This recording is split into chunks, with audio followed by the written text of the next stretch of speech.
চুরির বিধান হলো হাত কেটে দাও, তাও সেটা গোপনে নয়, প্রকাশ্যে জনসম্মুখে হাত কেটে দাও।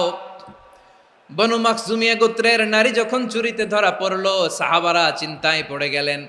সবেমাত্র মক্কার লোকেরা কালিমা পড়ে মুসলমান হয়েছে, ইসলামের আইন কানুন তেমন জানে না, ইসলামী শরিয়ার সাথে বেশি পরিচিত নয়। এখন যদি বিশ্বনবী চুরির যেই বিধান এটা যদি কায়েম করে হাত যদি কেটে দেয়, না জানি মক্কার লোকেরা আবার বিগড়ে যায়, না জানি মক্কার লোকেরা আবার মুরতাদ হয়ে যায়, না জানি মক্কার লোকেরা ইসলাম থেকে দূরে সরে যায়।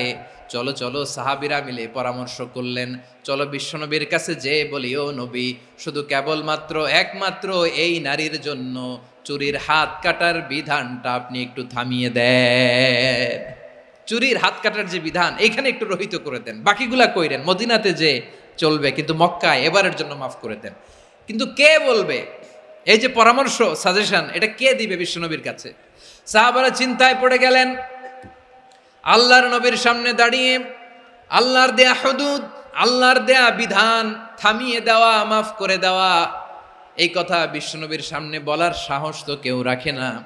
কেউ কেউ বলল, বিশ্বনবীর পালক পুত্র যায়েদ বিন হারেসার সন্তান উসামারে বিশ্বনবী নাতির মতো আদর করে, বড্ড বেশি ভালোবাসে উসামারে।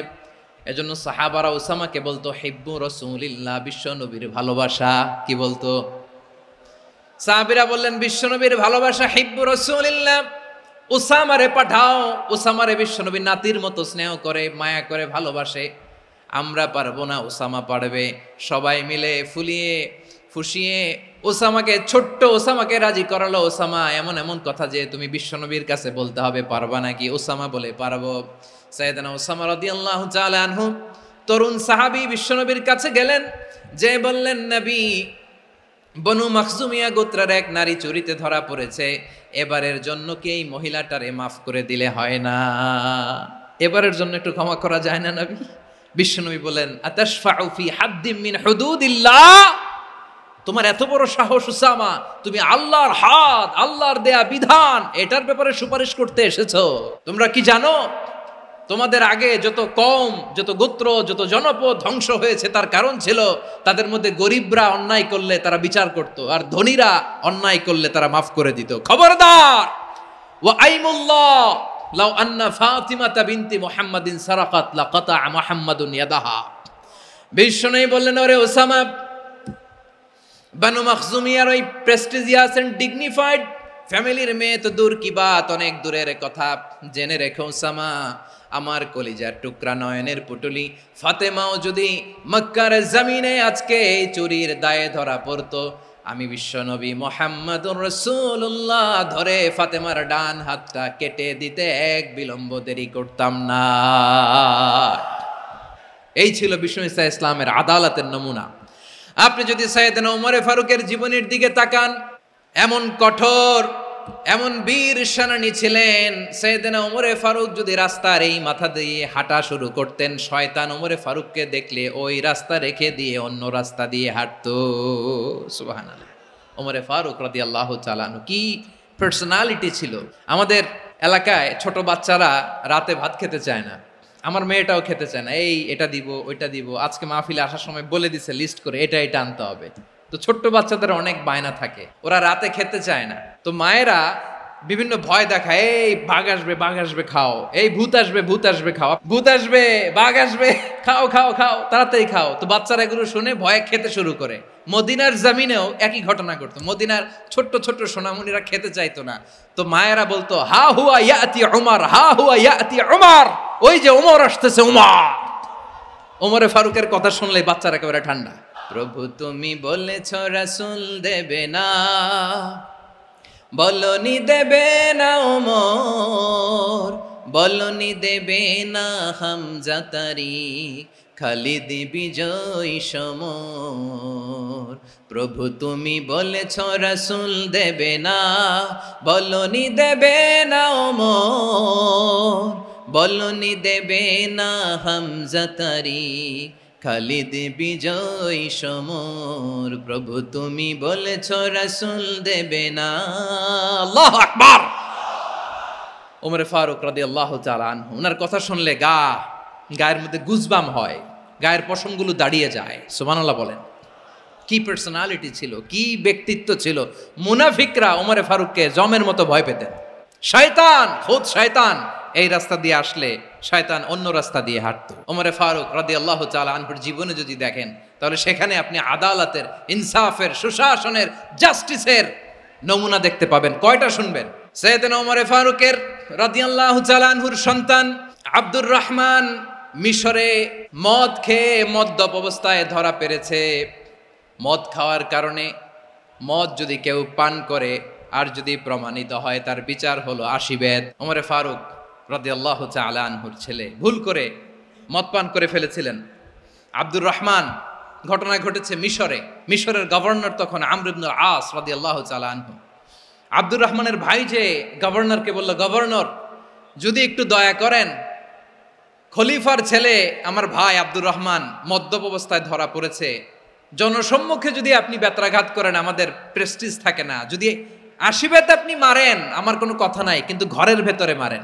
আব্দুর রহমানের ভাইয়ের সুপারিশ শুনে সাইয়েদনা আমর ইবনুল আস রাদিয়াল্লাহু তাআলা আনহু রাজি হয়ে গেলেন। ঘরের ভেতরে লোকচক্ষুর আড়ালে 80 বেত তিনি মানলেন। কিন্তু ঘটনাক্রমে এই কথা লুকিয়ে লুকিয়ে ঘরের ভেতরে 80 বেত মারার কথা সাইয়েদনা ওমর ফারুক মদিনা থেকে জানতে পারলেন। মদিনা থেকে তিনি ফরমান জারি করলেন, এই বিচার যেমনটি আমর ইবনুল আস আদায় করেছে, এটা প্রকৃতপক্ষে আদায় হয় নাই। আসো সবাই মদিনায় আসো, আমর ইবনুল আস মদিনায় আসো, আব্দুর রহমানও আসো, সবাই আসো, জনসম্মুখে এই বিচার কার্যকর করতে হবে।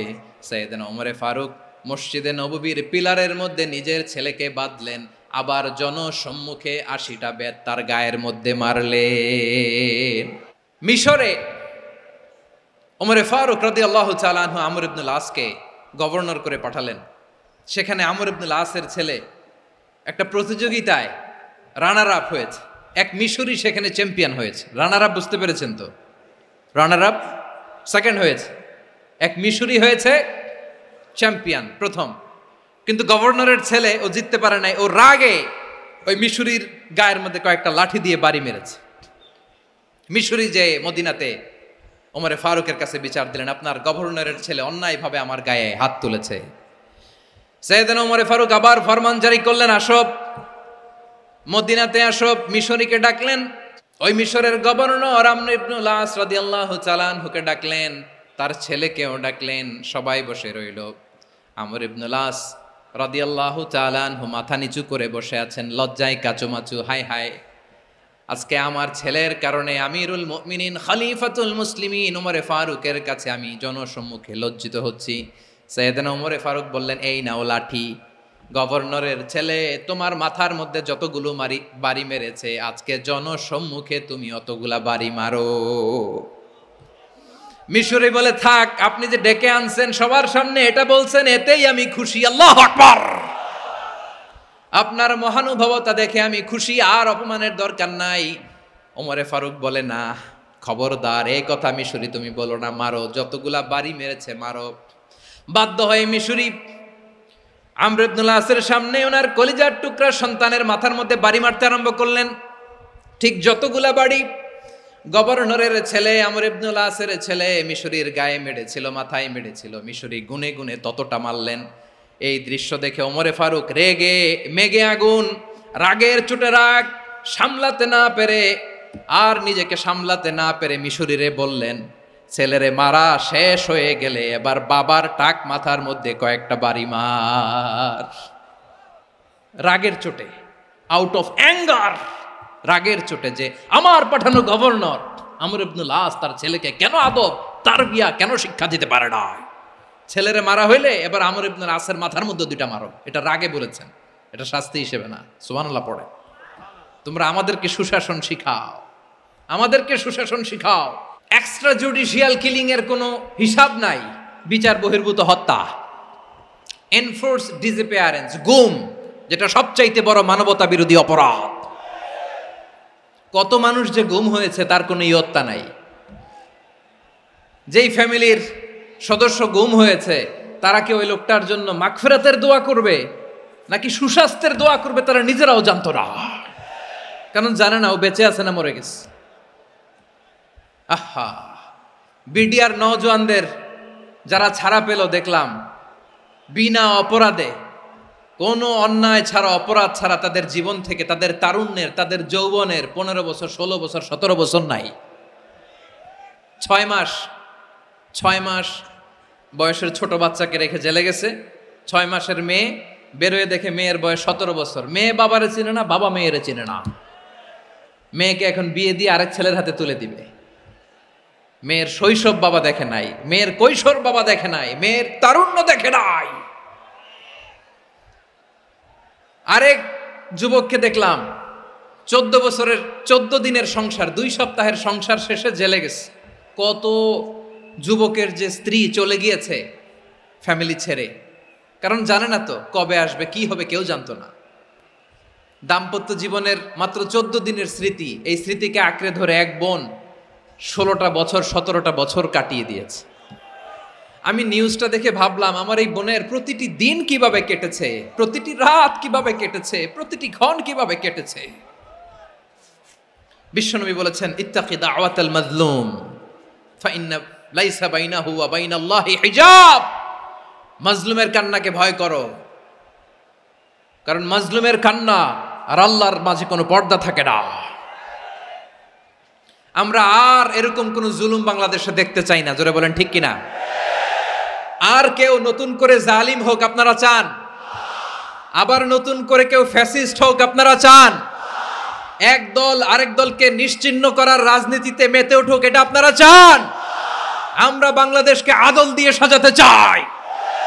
আমরা এই 56,000 বর্গ মাইলের প্রতিটা ইঞ্চি মাটিকে কোরআনের আইন দিয়ে সাজাতে চাই। রাজি আছেন আপনারা? আমরা আর নতুন করে কেউ জালিম হোক এটা চাই না, নতুন করে আবার কেউ ফ্যাসিস্ট হোক আমরা চাই না, এক দল আরেক দলকে নিশ্চিহ্ন করার রাজনীতি করুক আমরা চাই না। আমরা সুশাসনের বাংলাদেশ চাই,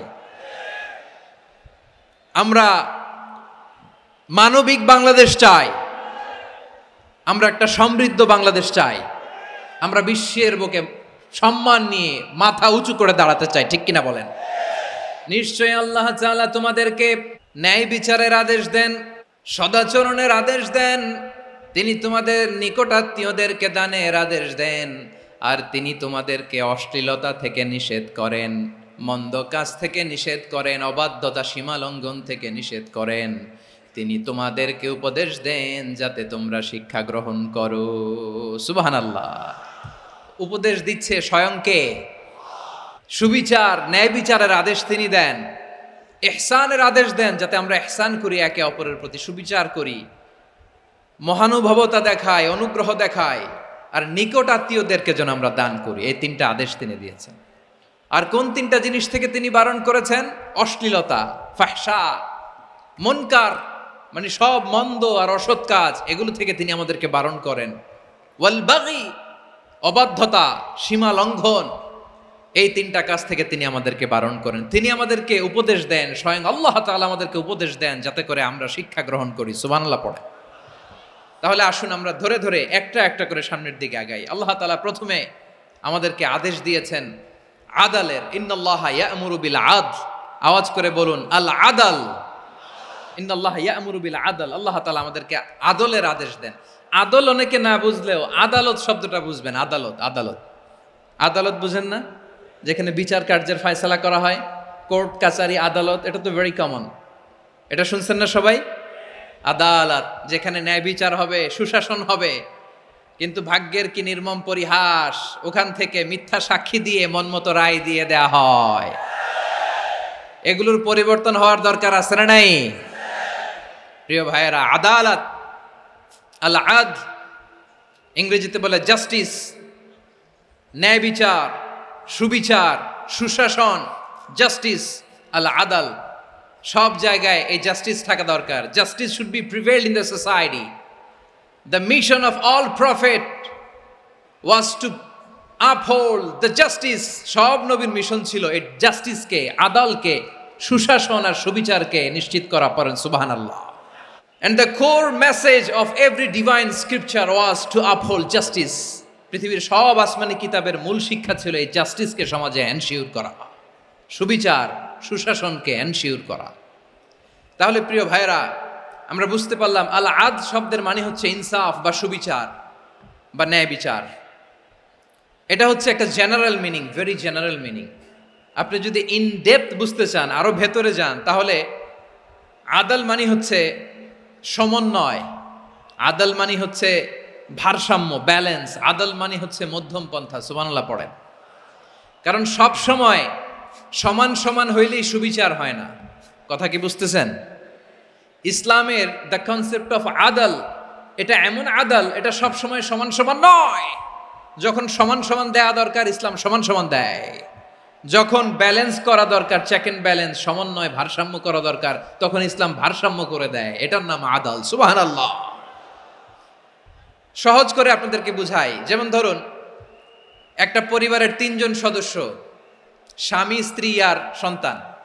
তাদের সকালবেলার ব্রেকফাস্টে স্বামীর, সকালের নাস্তায় স্বামীর 3টা রুটি লাগে, স্ত্রীর 2টা লাগে, আর সন্তানের 1টা রুটি লাগে।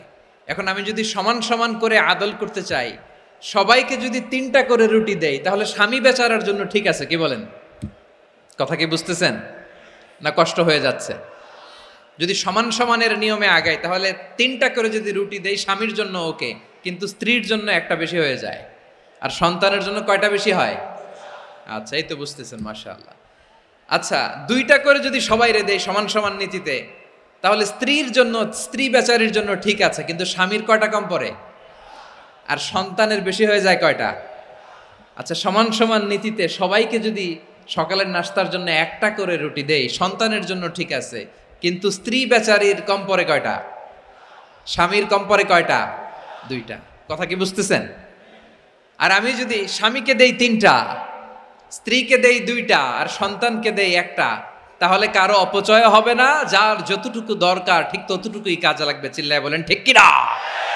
এটাই হচ্ছে ইসলামের আদাল, যেখানে যার যতটুকু দরকার তাকে সেখানে ঠিক ততটুকু দিয়ে দেওয়ার নামই হচ্ছে আদাল। চিল্লায় পড়েন আল্লাহু আকবার। রব্বুল আলামিন বলেন, ইউসিকুমুল্লাহু ফি আওলাদিকুম লিযযাকারি মিসলু হাযযিল উনসায়াইন। আল্লাহ তোমাদেরকে ওসিয়ত করেন, তোমাদেরকে আদেশ দেন, উত্তরাধিকার সম্পদ যখন বন্টন হবে, ছেলেরা যতটুকু পাবে, মেয়ে পাবে তার অর্ধেক। সুবহানাল্লাহ বলেন। দেখেন, ছেলে যদ্দূর, মেয়ে অর্ধেক, ছেলে ডবল পাবে। আপাত দৃষ্টিতে মনে হয় এখানে অবিচার হয়েছে, কিন্তু আসলে কি অবিচার হয়েছে? আপনি বিয়ের ক্ষেত্রে যান, ওইখানে আবার ছেলে মোহরানা দেয়, মেয়ে সেখানে মোহরানা পায়। তাহলে চেক এন্ড ব্যালেন্স, ভারসাম্য, ব্যালেন্স, মধ্যম পন্থা এখানে আছে না নাই? এটাই হচ্ছে ইসলামের আদল। আল্লাহ তাআলা এই আদলের আদেশ দিয়েছেন, সুবিচার, ন্যায় বিচার, সুশাসন এবং ভারসাম্যের আদেশ দিয়েছেন। প্রিয় ভাইয়েরা, একটি শান্তিময় সমাজ, একটা সমৃদ্ধ সমাজ, একটা মানবিক সমাজ যদি আমরা পেতে চাই, এই আয়াতের মধ্যে যতগুলো পয়েন্ট আছে সবগুলোর বাস্তবায়ন লাগবে। কথা বুঝতে পেরেছেন? বলেন, আওয়াজ করে বলেন, আমরা একটা শান্তির সমাজ চাই কি চাই না? আমরা একটা সমৃদ্ধ বাংলাদেশ চাই কি চাই না? আমরা একটা মানবিক বাংলাদেশ চাই কি চাই না? এই আয়াতে আল্লাহ তাআলা একটা মানবিক সমাজের রূপরেখা টেনেছেন। তার প্রথম কথা হচ্ছে, ইন্নাল্লাহা ইয়ামুরু বিল আদল। আল্লাহ তাআলা তোমাদেরকে আদলের নির্দেশনা দেয়, সুবিচার, সুশাসনের নির্দেশনা দেয়। যে সমাজে আদল থাকে না, সে সমাজে জুলুম মানুষের ঘাড়ে চেপে বসে। আদলের বিপরীত হচ্ছে জুলুম। আদলের বিপরীত কি? জুলুম বা জাওর, অত্যাচার, অবিচার, বৈষম্য। এই যে বৈষম্য বিরোধী ছাত্র আন্দোলন কমন পড়ছে? এই যে একজন সমন্বয়ক তো দেখা করলো আমার সাথে। জুলুম মানে হচ্ছে বৈষম্য। বৈষম্যের স্থান ইসলামে নাই, অবিচারের স্থান ইসলামে নাই, জুলুমের স্থান ইসলামে নাই। আল্লাহ তাআলা বলেন যে আমি জুলুমকে নিজের জন্য হারাম করেছি এবং তোমাদের জন্য হারাম করেছি। বিশ্বনবী ফরমান, আল্লাহ তাআলা বলেন হাদিসে কুদসিতে, ইয়া ইবাদি ইন্নী হারামতু যুলমা আলা নাফসি ওয়া জাআলতুহু বাইনাকুম মুহাররামান ফালা তাযালামু। আমার গোলামেরা শোনো, নিশ্চয় আমি আল্লাহ তাআলা জুলুমকে আমি আমার উপরে হারাম করেছি, অনুরূপভাবে জুলুম করাকে তোমাদের উপরেও হারাম করেছি, ফলে ফালা তাযালামু, তোমরা একে অপরের সাথে জুলুম করো না। নির্দেশনাটা কার?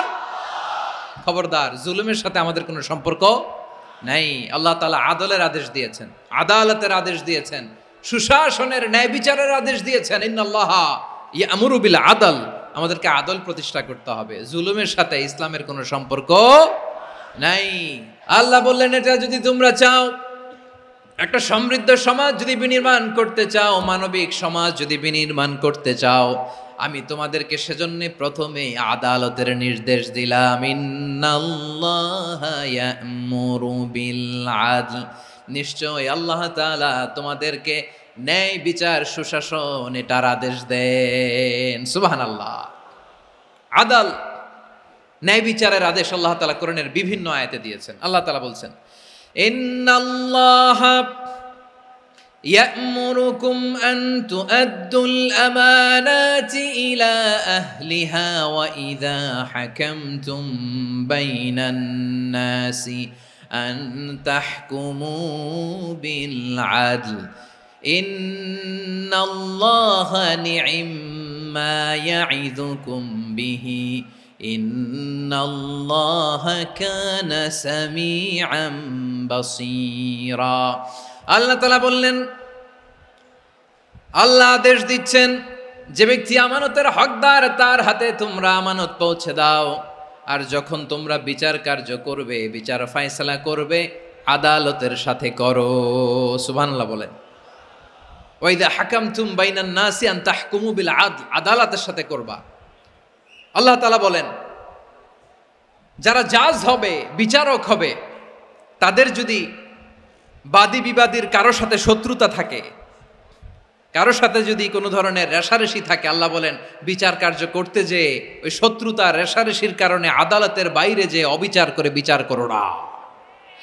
ওয়ালা ইয়াজরিমান্নাকুম শানাআনু কওমিন আলা আল্লা তা'দিলু ই'দিলু হুয়া আকরাবু লিত্তাকওয়া ওয়াত্তাকুল্লাহা ইন্নাল্লাহা খাবীরুম বিমা তা'মালুন। খবরদার, কোন জাতির প্রতি, কোন গোষ্ঠীর প্রতি, কোন গোত্রের প্রতি আক্রোশ যেন তোমাদেরকে ন্যায় বিচার থেকে দূরে সরিয়ে না দেয়, বরং আমি আল্লাহর আদেশ হলো ই'দিলু, তোমরা আদল করো, ন্যায় বিচার করো, সুবিচার করো, সুশাসন প্রতিষ্ঠা করো। হুয়া আকরাবু লিত্তাকওয়া, এটাই তাকওয়ার সবচেয়ে কাছাকাছি। সুবহানাল্লাহ বলেন। কোরআনের বিভিন্ন আয়াতে আল্লাহ তাআলা স্পেসিফিকলি ধরে ধরে বিচার করার সময় আমরা যেন আদল করি সেটা বলেছেন। কোরআনের কোন কোন জায়গায় আল্লাহ তাআলা এই আল আদ শব্দটা ব্যবহার করেছেন। আবার একই জিনিস ইনসাফ, সুবিচার, সুশাসন, ন্যায় বিচার, ন্যায় পরায়ণতা বুঝাতে আল্লাহ তাআলা কখনো কখনো আল কিসত শব্দটা ব্যবহার করেছেন। আওয়াজ করে সবাই বলুন আল কিসত। প্রিয় ভাইরা, সবাই আওয়াজ করে আমার সাথে সাথে বলুন আল কিসত। আল্লাহ তাআলা বলেন, ওয়া ইন হাকামতা ফাহকুম বাইনাহুম বিল কিসতি ইন্নাল্লাহা ইউহিব্বুল মুকসিতিন। যখন তুমি বিচার করবে, বিশ্বনবীকে উদ্দেশ্য করে অ্যাড্রেস করে বললেন, নবী হে, ইহুদিরা কোনো বিষয়ে মীমাংসার জন্য যদি আপনার দরবারে আসে, যদি বিচার করতে হয়, খবরদার অবিচার করবেন না। ফয়সালা যেটা করবেন কিসতের সাথে করবেন, ন্যায় পরায়ণতার সাথে করবেন, কারণ ইন্নাল্লাহা ইউহিব্বুল মুকসিতিন, নিশ্চয় আল্লাহ রাব্বুল ইজ্জাত ন্যায় পরায়ণশীলদেরকে বড্ড ভালোবাসেন। সুবহানাল্লাহ বলেন। ন্যায় পরায়ণ লোকদেরকে আল্লাহ তাআলা বড্ড ভালোবাসেন। অন্য আয়াতে আল্লাহ তাআলা বলছেন, وَنَضَعُ الْمَوَازِينَ الْقِسْطَ لِيَوْمِ الْقِيَامَةِ فَلَا تُظْلَمُ نَفْسٌ شَيْئًا। আমি কিয়ামতের দিন ন্যায় পরায়ণতার মানদণ্ড স্থাপন করব, যেটাকে আমরা মিজানের পাল্লা বলি। আল্লাহ বলেন, ন্যায় বিচারের মানদণ্ড কিয়ামতের ময়দানে আমি আল্লাহ স্থাপন করব। সেদিন কারো প্রতি বিন্দু পরিমাণ, এক চুল পরিমাণ অবিচার করা হবে না, কোনো অবিচার করা হবে না। সেদিন সুশাসন হবে, সুবিচার হবে, ন্যায় পরায়ণতার সাথে বিচার হবে। আওয়াজ করে পড়েন আল্লাহু আকবার। ইনসাফ, সুবিচার, ন্যায় বিচার, এটা আমরা চাই কি চাই না? বিশ্বনবী ন্যায় বিচার, ন্যায় পরায়ণতা, সুশাসন প্রতিষ্ঠিত করেন কি করেন নাই? আপনারা বিশ্বনবীর সিরাত যারা পড়েছেন, আপনি দেখবেন বিশ্বনবীর সিরাতের পরতে পরতে, বাঁকে বাঁকে, সিরাতের বাঁকে বাঁকে এই আদালতের নমুনা মেলে। সুবহানাল্লাহ বলেন। ছোট্ট একটা নমুনা রাসূল সাল্লাল্লাহু আলাইহি ওয়াসাল্লামের আসসিরা আল আতরা থেকে ছোট্ট একটা নমুনা আপনাদের খেদমতে এখানে উপস্থাপন করি। বিশ্বনবী সাল্লাল্লাহু আলাইহি ওয়াসাল্লাম মক্কা বিজয় করলেন ৮ম হিজরিতে। মক্কা বিজয় শেষের দিনই কয়েক সপ্তাহ মক্কাতে অবস্থান করলেন। ইন দ্য মিন টাইম মক্কার একটা ভেরি প্রেস্টিজিয়াস এন্ড ডিগনিফাইড ফ্যামিলির নারী চুরিতে ধরা পড়ল। কিসে ধরা পড়ল? সবাই বলেন কিসে? আমাদের সমাজে আসেনি এটা? আছে? ছোট না বড়? হ্যাঁ, হিসাব করে শেষ করা যায় না। ৩.৫ লাখ কোটি টাকা নাই উন্নয়ন প্রকল্পের নামে। উন্নয়ন প্রকল্পের নামে ৩.৫ লাখ কোটি টাকা নাই। ৩.৫ লাখ কোটি টাকা লিখতে পারবেন আপনি? একটানা লিখতে পারবেন? বুঝতেছেন কত বড় সংখ্যা? বিশ্বনবী বলেন আদল এটা যেন তেন বিষয় না, এটা দিয়েই মানবিক সমাজ গড়তে হবে। আল্লাহ তাআলা কিয়ামতের কঠিন ময়দানে, যেদিন স্বামী স্ত্রীকে চিনবে না, স্ত্রী স্বামীকে দেখে পালিয়ে যাবে, বন্ধু বন্ধুরে চিনবে না, পীর সাহেব মুরিদরে চিনবে না, মুরিদ পীর সাহেবরে চিনবে না, দলের কর্মী তার নেতারে চিনবে না, নেতা তার কর্মীরে চিনবে না, বন্ধু বন্ধুরে দেখে পালাবে। এই কঠিন মুহূর্তে সূর্যটা মাথার কাছে চলে আসবে, জমিনটা তামার জমিন হবে, আজকের জমিনের মতো নয়। মানুষ ঘর্মাক্ত, ক্লান্ত, শ্রান্ত মাথার মগজগুলো কানের ছিদ্র আর নাকের ছিদ্র দিয়ে বেয়ে বেয়ে পড়বে। বিশ্বনবী ফরমান কিয়ামতের ওই কঠিন ময়দানে ৭ শ্রেণীর ব্যক্তিকে রব্বুল আলামিন তার আরশের নিচে ছায়া দিবেন। তার মধ্যে প্রথম শ্রেণীর ব্যক্তি হলো ইমামুন আদিল। ইমামুন আদিল, ন্যায়পরায়ণ শাসক, যে ইনসাফের সাথে বিচার করে, যে জাস্টিস সমাজে সার্ভ করে, যে সুশাসন নিশ্চিত করে, ওই ইমামুন আদিল। আদিল শব্দটা বুঝছেন না? ইন্নাল্লাহা ইয়া'মুরু বিল আদল। পাইছেন? আদিল। ৭ শ্রেণীর ব্যক্তিকে আল্লাহ তাআলা সুশীতল আরশের নিচে ছায়া দিবেন, যেদিন তার দেয়া ছায়া ছাড়া কোনো ছায়া থাকবে না। এর প্রথম হচ্ছে ইমামুন আদিল, ন্যায়পরায়ণ শাসক। চিল্লায় বলেন সুবহানাল্লাহ। আবার বিশ্বনবী বললেন ইন্নাল মুকসিতিনা ইনদাল্লাহি আলা মানাবিরা মিন নূর আন ইয়ামিনির রহমান। কিয়ামতের দিন যারা ন্যায়পরায়ণ হিসেবে আল্লাহর সামনে দাঁড়াবে, কিয়ামতের দিন রব্বুল আলামিন তার আরশের ডান দিকে ওই ন্যায়পরায়ণ লোকদের জন্য আরশের ডান দিকে একটা নূরের মিম্বারে তাদেরকে বসার সুযোগ করে দিবে। আল্লাহর আরশের ডান দিকে ন্যায়পরায়ণ লোকদের জন্য আল্লাহ তাআলা নূরের মিম্বার বানাবে। চারটেখানে কথা মনে করেছেন? আল আদাল, জাস্টিস, ইন্নাল্লাহা ইয়া'মুরু বিল আদল। আল্লাহ তাআলা এই আদালতের নির্দেশনা দেয়, সুবিচার, সুশাসন। প্রিয় ভাইয়েরা, এটা আমরা বাংলাদেশে চাই কি চাই না? এই যে অরাজকতা, এই যে অন্যায়, এই যে জুলুম, এই যে ইনকনসিস্টেন্সি সমাজের অসঙ্গতির প্রধান কারণ জাস্টিস নাই, সুবিচার নাই, সুশাসন নাই। শেষবারের মতো আওয়াজ করে বলেন তো, আমরা বাংলাদেশে আদল চাই কি চাই না? তাহলে প্রথম নির্দেশনা শেষ। আল্লাহ তাআলা তোমাদেরকে আদলের আদেশ দেন। এরপরে আল্লাহ বললেন আমি তোমাদেরকে ইহসানের আদেশ দেই। ইন্নাল্লাহা ইয়া'মুরু বিল আদলি ওয়াল ইহসান। আমি তোমাদেরকে যেমনি আদলের নির্দেশনা দেই, তেমনি ভাবে তোমাদেরকে ইহসানের নির্দেশনা দেই।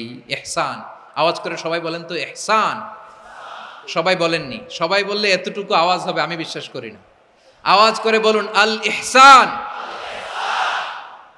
ইহসান মানে কারো প্রতি সফট হার্টেড হওয়া, মহানুভব হওয়া, অনুগ্রহ পরায়ণ হওয়া, অনুগ্রহশীল হওয়া, একে অপরের প্রতি দয়াদ্র হওয়া। একে অপরের প্রতি দয়াদ্র, অনুগ্রহশীল হওয়া ছাড়া মানবিক সমাজ কশিনকালেও গঠন করা সম্ভব না। প্রিয় ভাইয়েরা, সুন্দর আচরণ দিয়ে, ইহসান দিয়ে যা জয় করা যায়, নরম আচরণ দিয়ে যেটা অর্জন করা যায়, কঠোরতা দিয়ে সেটা পারা যায় না। বিষ্ণু ঈসা ইসলাম ইহসান দিয়ে, কোমল আচরণ দিয়ে, তার অনুগ্রহ দিয়ে তিনি অনেক কাফিরের হৃদয়কে জয় করে ফেলেছেন। সাইয়েদনা সুমামা ইবনে উসাল রাদিয়াল্লাহু তাআলা আনহুর কথা মনে পড়ে যায়। তিনি ছিলেন ইয়ামামার বাদশা। মদিনাতে বিশ্বনবীকে হত্যা করার নিয়তে এসেছিলেন, গোপনে গোপনে বিশ্বনবীকে হত্যা করে আবার ইয়ামামাতে তিনি ফিরে যাবেন। কিন্তু কি অবাক করা কাণ্ড, হত্যা করতে পারে নাই, সাহাবাদের হাতে তিনি ধরা পড়ে গেলেন। সাইয়েদনা সুমামা ইবনে উসাল রাদিয়াল্লাহু তাআলা আনহু হত্যার নিয়তে আসলেন, কিন্তু হত্যা করতে পারলেন না। সাহাবারা ওনাকে ধরে ফেললেন, ধরে মসজিদে নববীর পিলারের মধ্যে বেঁধে রাখলেন। সুমামা ইবনে উসাল, সিরাত থেকে শুনেন, সিরাত থেকে শোনাচ্ছি, রাদিয়াল্লাহু তাআলা আনহু ইয়ামামার অধিপতি ছিলেন। ইয়ামামা বিশ্বনবীকে হত্যার জন্য আসছেন, ধরা পড়ে গেছেন, এখন মসজিদে নববীতে বেঁধে রাখছে, তার মানে বন্দী। তো এখন স্ট্যাটাস কি? বন্দী, ক্যাপটিভ। তো বিষ্ণু ঈসা ইসলাম সাহাবাদেরকে বললেন, তার খোঁজ খবর নিও, সুমামা ইবনে উসালের খোঁজ খবর নিও। সাহাবার বলেন, ইয়া রাসূলুল্লাহ, আপনাকে হত্যা করতে এসেছে, তার তো কঠিন ক্যাপিটাল পানিশমেন্ট হওয়া দরকার, কঠিন শাস্তি হওয়া দরকার। বিশ্বনবী বললেন, না, আমি যেটা জানি তোমরা সেটা জানো না, তোমরা সুমামার সাথে ভালো আচরণ করো। বিশ্বনবী সুমামার কাছে গেলেন। প্রথম দিন যে তিনি কালেমার দাওয়াত দিলেন, ইমানের দাওয়াত দিলেন, ইসলামের দাওয়াত দিলেন, রিসালাতের দাওয়াত দিলেন, আখিরাতের দাওয়াত দিলেন। পরের দিন যে বিশ্বনবী সালাতের দাওয়াত দিলেন, যাকাতের দাওয়াত দিলেন, ইসলাম কি, কিভাবে, কেমন করে পালন করতে হয় চমৎকার আর্টিকুলেট করতে শুরু করলেন। তন্ময় হয়ে সুমামা ইবনে উসাল রাদিয়াল্লাহু তাআলা আনহু বিশ্বনবীর কথাগুলো শুনতে আরম্ভ করলো। একদিন নয়, 2 দিন নয়, টানা 3 দিন বিশ্বনবী সুমামার কাছে ইসলামকে প্রেজেন্ট করেছেন, উপস্থাপন করেছেন। আওয়াজ করে বলেন, কয় দিন? 3 দিন। 3 দিন মসজিদে নববীতে বাঁধা। আর সাহাবীদেরকে বললেন, তার খোঁজ খবর নিও, তোমরা যে রুটি বানাও এর মধ্যে সবচেয়ে ভালো আটার রুটিটা তারে দিও, সবচেয়ে রিফাইন্ড খেজুর, যেটা পিওর খেজুর, এটা তারে দিও। আর বিশ্বনবী নিজের উট থেকে দুধ দহন করে ওনার বাড়ির এক কর্মচারীকে বলেছেন, দুধ দহন করে সুমামার জন্য নিয়ে যেও। সুবহানাল্লাহ পড়বেন না? সবাই তো অবাক, ইয়ামামা থেকে আসছে নবীকে হত্যা করতে, বিশ্বনবী দেখে তারে জামাই আদর করে, তাকে মজার মজার খাবার দিও, দুধ দিও, আদর আপ্যায়ন করো। একদিন নয়, 2 দিন নয়, টানা 3 দিন বিশ্বনবী এভাবে সুমামার কাছে যেয়ে ইসলামকে প্রেজেন্ট করতে আরম্ভ করলেন, ইসলামকে উপস্থাপন করতে শুরু করলেন। আর তাকে চমৎকার এন্টারটেইনমেন্ট, আপ্যায়ন দিতে আরম্ভ করলেন। টানা 3 দিন যখন ইসলামের দ্য বিউটিজ অফ ইসলাম, ইসলামের সুমহান বাণী, সৌন্দর্য তার কাছে উপস্থাপন শেষ, তাকে আপ্যায়ন শেষ, বিশ্বনবী বললেন সাহাবেদেরকে, যাও এবার সুমামার হাতের পায়ের রশি দুটো খুলে দাও। ইয়া রাসূলুল্লাহ, কি বলেন আপনি? ও তো হত্যাকারী, সুযোগ পায় নাই, আপনারে মারতে পারে নাই, ছেড়ে দিলে আবার ও আপনার উপর তলোয়ার নিয়ে ঝাঁপিয়ে পড়বে। নবী, এই সিদ্ধান্ত আপনি নিতে যাবেন না। বিশ্বনবী বললেন, যেটা বলেছি সেটা করো, সুমামার রশিগুলো ছেড়ে দাও, সুমামার হাতে পায়ের রশিগুলো যে তোমরা খুলে দাও। সাহাবারা তর্ক জুড়ে দিলেন, লা ইয়া রাসূলুল্লাহ, এমনটা করবেন না, তো ভয়ঙ্কর ভয়ঙ্কর খুনি, কি জানি কি হয়ে যায়। বিশ্বনবী বললেন, না, তার হাতে পায়ের রশিগুলো খুলে দাও। সাহাবারা বিশ্বনবীর কথা মতো তার হাতে পায়ের রশিগুলো খুলে দিল। সুমামা মুহূর্তের মধ্যে মসজিদে নববী থেকে বের হয়ে ইয়ামামায় ফিরে না যে মসজিদে নববীর পাশে একটা খেজুর বাগান ছিল, সেখানে চলে গেলেন। সেখানে একটা ছোট্ট কুয়া ছিল, কুয়ার পানি দিয়ে তিনি গোসল করলেন। সুবহানাল্লাহ পড়েন।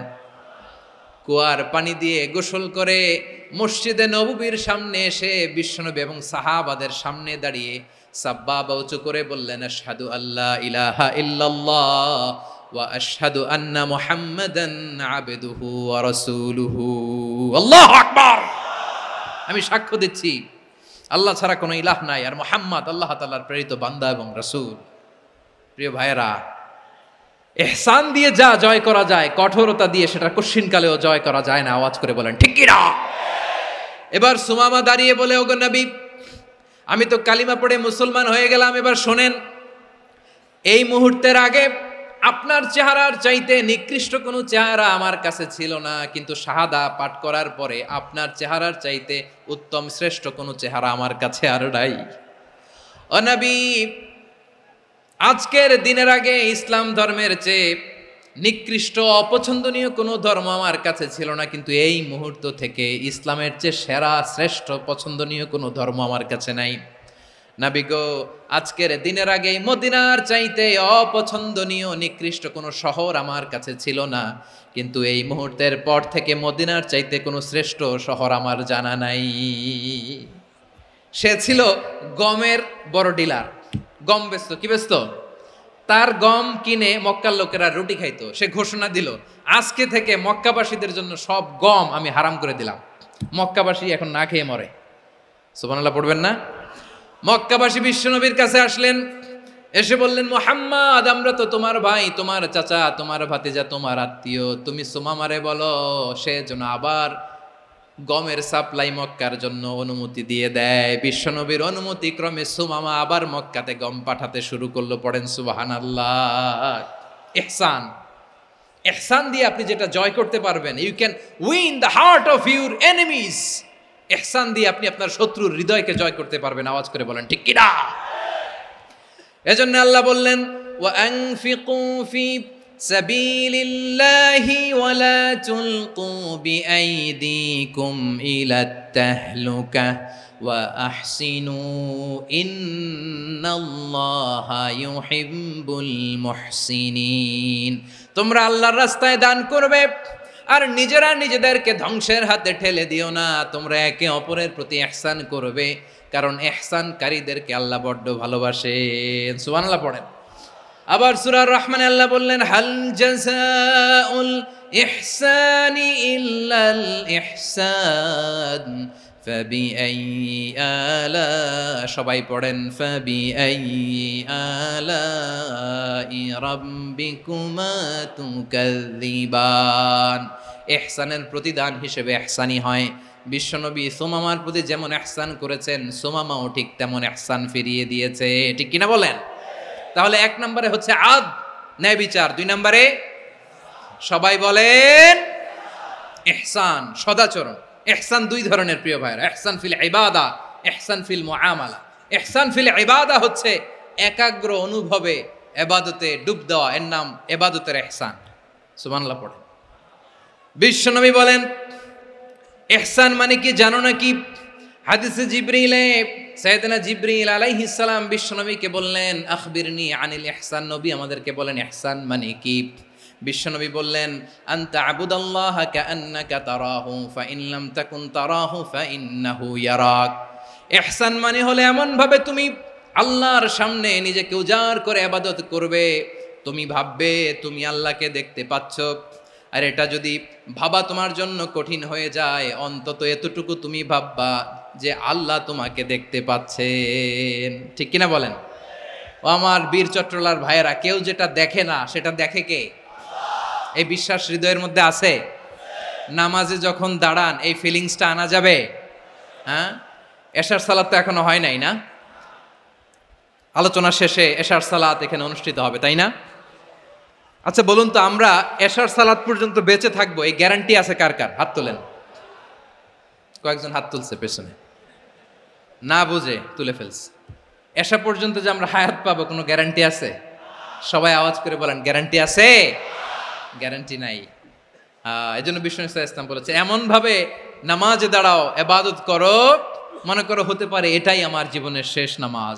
পারফর্ম দ্য সালাহ as if this is your last and final prayer. এমন ভাবে সালাতে দাঁড়াও, ভাবো হতে পারে এটাই তোমার জীবনের শেষ নামাজ। এমন ভাবে নামাজে দাঁড়াও, ভাবো এটাই শেষ নামাজ। তাহলে নামাজে একাগ্রতা বাড়ায় দিবে কে? ফলে ইবাদতের ইহসান আমাদের অর্জিত হবে। আর মুআমালাতে ইহসান হলো, বিশ্বনবী বলেন, ইন্নাল্লাহা তাবারাকা ওয়া তাআলা কাতাবাল ইহসানা আলা কুল্লি শাই ফাইদা কাতালতুম ফাআহসিনুল কিতলা ওয়া ইযা যাবাহতুম ফাআহসিনুয যাবহা ওয়ালিউহিদ্দা আহাদুকুম শাফরাতাহু ওয়ালিউরিহ যাবিহাতাহু। ইহসান দুই ধরনের। আওয়াজ করে বলতে হবে, কয় ধরনের? সবাই বলুন আওয়াজ করে, কয় ধরনের? একটা হচ্ছে ইহসান ফিল ইবাদা, ইবাদতে ইহসান। ইবাদতে ইহসান কি? একাগ্র অনুভব দিয়ে ইবাদত করা, মন প্রাণ দিয়ে ইবাদত করা। আর মুআমালাতে ইহসান কি? সব কাজে, দৈনন্দিন কাজে, কর্মে, সামাজিক অ্যাক্টিভিটিতে কোমলতা প্রদর্শন করা, অনুগ্রহের সাথে সবকিছু করা। আল্লাহ তাআলা ইন্নাল্লাহ তাবারাকা ওয়া তাআলা কাতাবাল ইহসান আলা কুল্লি শাই, তিনি সব কিছুর ব্যাপারে ইহসানকে আবশ্যক করেছেন, সবকিছুতে। মুমিনের সব কাজে ইহসানের পরশ থাকবে। ওয়া ইযা কাতালতুম ফাহসিনুল কিতলা, বিষ্ণুই বলেন তুমি যখন কাউকে হত্যা করো ইহসানের সাথে করো। সুবহানাল্লাহ পড়বেন না? যখন হত্যা করো তখনও ইহসানের সাথে। আচ্ছা হত্যা করবো আবার ইহসান আসবে করতে করে, তো মেরেই ফেলবো আমি। আল্লাহ, ও ভাই একজন খুন করেছে, খুনি, রাষ্ট্রীয় আইনে তার শাস্তি হয়েছে ডেথ পেনাল্টি, মৃত্যুদণ্ড। এখন মৃত্যুদণ্ড দেখে আপনি যেমনি মন চায় তেমনি মারবেন লোকটারে? ওর নাক কেটে ফেলতে পারবেন? ওর কান কাটতে পারবেন? ওর চোখ উপড়ে ফেলতে পারবেন আপনি? যেমন মন চায় তার অঙ্গহানি করা যাবে না। ইহসানের সাথে তাকে হত্যা করো। সুবহানাল্লাহ, this is Islam, this is the true essence of Islam. ওয়া ইযা যাবাহতুম ফাহসিনুয যাবহা, যখন জবাই করবে তখনও ইহসানের সাথে জবাই করো। করব জবাই, ওইখানেও নাকি ইহসান। আচ্ছা কুরবানির দিন আমরা পশুগুলোরে কি করি বলেন সবাই আওয়াজ করে? জবাই। জবাই মানে তো এটার মেরেই ফেলতেছি, একটু পরে তো টুকরো টুকরো করে গোশতগুলো খাবো, এটা তো খাবো, এটা তো মেরেই ফেলবে। বিষ্ণু বলে না, জবাইয়ের মধ্যেও মুমিনের জবের ভেতরেও ইহসানের পরশ থাকা চাই। যখন জবাই করবে প্রাণীটাকে হাত পা টাইট করে বেঁধে নাও, ছুরিটাকে শার্পেন করে নাও, ধারালো করে নাও, যাতে অল্প সময়ে জবাইটা হয়ে যায়, প্রাণীটা যাতে কম কষ্ট পায়। সুবহানাল্লাহ পড়েন। দিস ইজ কল্ড ইহসান। ইহসান আল্লাহ তাআলা যেমনি আদলের আদেশ করেছেন, ন্যায় বিচার, জাস্টিস এনশিওর করতে বলেছেন, সমাজে ইহসানের ব্যবহার, ইহসানের অনুশীলন তিনি করতে বলেছেন। এজন্য মুমিনের প্রতিটি কাজে, আমার চট্টগ্রামের ভাইয়েরা আমার দিকে তাকান, খেয়াল করে শুনুন, মুমিন জীবনের প্রতিটি কাজে ইহসানের পরশ থাকা চাই। আমরা যেন আমাদের পরিবারের প্রতি ইহসান করি, আমরা যেন আমাদের কর্মচারীদের প্রতি ইহসান করি, আমরা যেন আমাদের কলিগদের প্রতি ইহসান করি, আমরা যেন আমাদের ভাইদের প্রতি ইহসান করি। মুমিন জীবনের প্রতি কাজে ইহসানের পরশ থাকার দরকার আছে না নাই? কথা বুঝতে পেরেছেন? তাহলে আল্লাহ তাআলার তিনটা আদেশ ছিল, কয়টা গেল? ভুলে গেছে, ভুলে গেছে চট্টগ্রাম। তিনটা আদেশের মধ্যে কয়টা বললাম? প্রথমে কি ছিল? আদল। 2 নম্বরে, 3 নম্বরে রব্বুল আলামিন বললেন ওয়া ইতাইযিল কুরবা, নিকটাত্মীয়দেরকে দান করো। নিকট আত্মীয়দেরকে দাও, যারা তোমাদের ব্লাড কানেকশনের আত্মীয় তাদেরকে তোমরা দাও। এখানে জেনারেলি বললেন দাও, কি দিব সেটা তিনি এখানে বলেন নাই, সেটা তিনি সূরাতুল ইসরার মধ্যে বলেছেন। আল্লাহ বলেন ওয়া আতিযাল কুরবা হাক্কা, নিকট আত্মীয়দেরকে তাদের অধিকার, তাদের প্রাপ্য তোমরা বুঝিয়ে দাও। দেখেন, একটা শান্তির সমাজ, একটা সমৃদ্ধ সমাজ, একটা মানবিক সমাজ গঠনের জন্য আল্লাহ তাআলা বেশি না, মাত্র 3টা অর্ডার, 3টা ভার্ডিক্ট তিনি জারি করেছেন। 1 নাম্বার সুশাসন, ন্যায় বিচার। 2 নাম্বার ইহসান। 3 নাম্বার নিকটাত্মীয়, যারা কাছের, তোমার ভেরি ক্লোজ রিলেশনশিপে আছে, তাদেরকে দাও। দাও, দিলে বাড়িয়ে দেয় কে? অনেকে দিতে চায় না, কৃপণতা করে। দিলে বাড়ায় দেয় কে? ও মিয়া, মদিনার মধ্যে সবচাইতে গরিব সাহাবী ছিল বেলাল রাদিয়াল্লাহু তাআলা আনহু। ওনার এন্টায়ার অ্যাসেট, সম্পদের পরিমাণ কতদূর জানেন? একটা লুঙ্গি। বেলাল রাদিয়াল্লাহু তাআলা আনহু, ওনার টোটাল ওয়েলথের এস্টিমেশন হচ্ছে মাত্র একটা লুঙ্গি। একটা লুঙ্গি, টোটাল ওয়েলথ এস্টিমেশন, টোটাল সম্পদের পরিমাণ বেলাল রাদিয়াল্লাহু তাআলা আনহুর কি ছিল? কথা বোঝে নাই বোধহয়, কি ছিল? ওই বেলাল রাদিয়াল্লাহু তাআলা আনহুকে বিষ্ণু ইসলাম বলেছেন আনফিক ইয়া বেলাল, ও বেলাল তুমিও দাও। ওয়ালা তাখশা মিন যিল আরশি ইখলালা, আরশের অধিপতির তো কোনো ঘাটতি নাই, তুমি দিলে ওই আল্লাহ তোমারে বাড়ায় দিবে। এজন্য আমার প্রিয় ভাইয়েরা, দিলে কমে না, দিলে বাড়ে। অনেকে ধরে রাখে, নতুন কিছু নিতে পারে না, হাত দিয়ে যেটা ধরে রেখেছেন এটা দিয়ে দেন, বড় একটা ধরার সুযোগ পাবেন। জোরে বলেন ঠিক কিনা? ধরেন 5 কেজি ওজনের একটা ধরে রাখছেন, এখন 10, এটা না ছাড়লে 10 কেজি ধরতে পারবেন আপনি?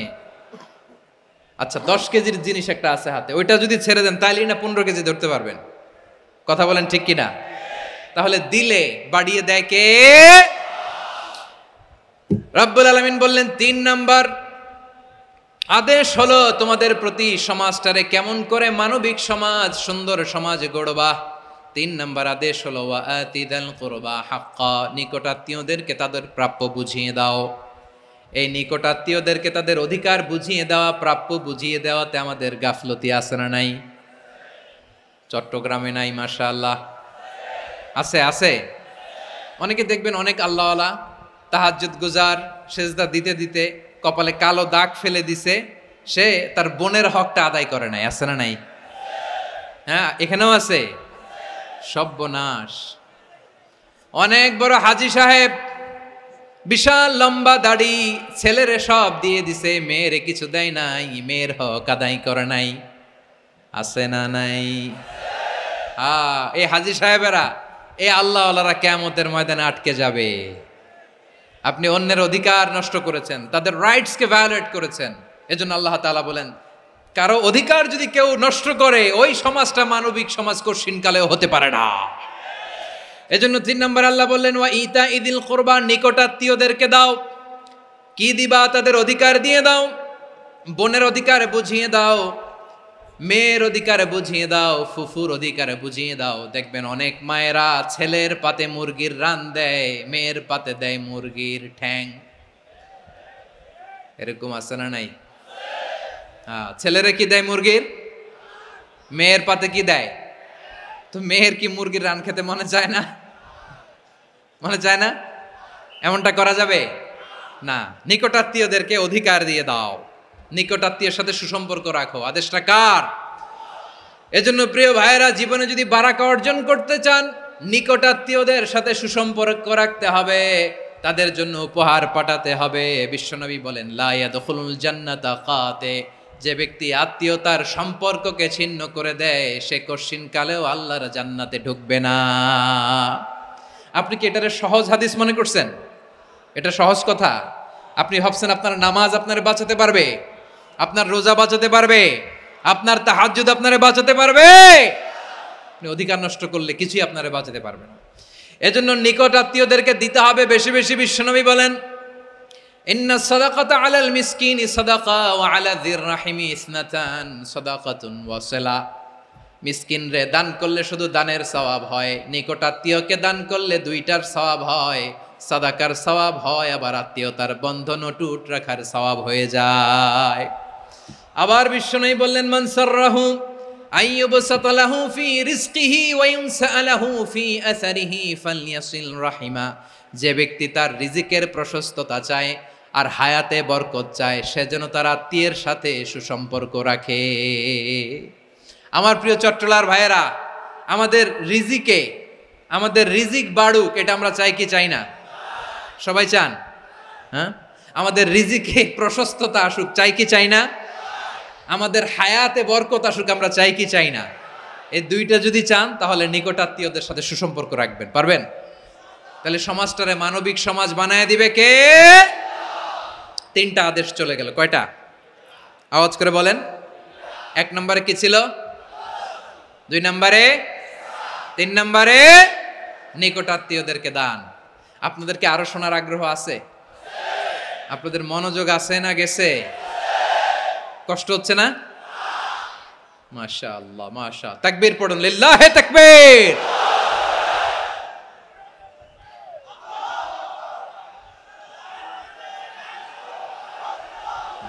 মাশাআল্লাহ।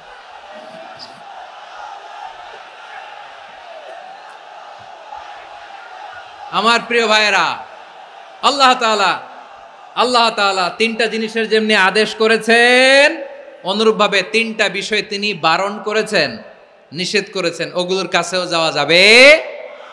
শুনবেন। রাব্বুল আলামিন বলেন ওয়ায়ানহা আনিল ফাহশাই ওয়াল মুনকারি ওয়াল বাগি। আমি যেমনি 3টি বিষয়ে আদেশ করলাম, অনুরূপভাবে 3টি বিষয়ে বারণ করলাম, নিষেধ করলাম। আমার 1 নাম্বার নিষেধাজ্ঞা হলো অশ্লীলতার প্রতি। ফাহশা ওয়ায়ানহা আনিল ফাহশা, আল্লাহ তাআলা অশ্লীলতাকে নিষেধ করেছেন। কোন জিনিসকে? সবাই বলুন, কোন জিনিসকে?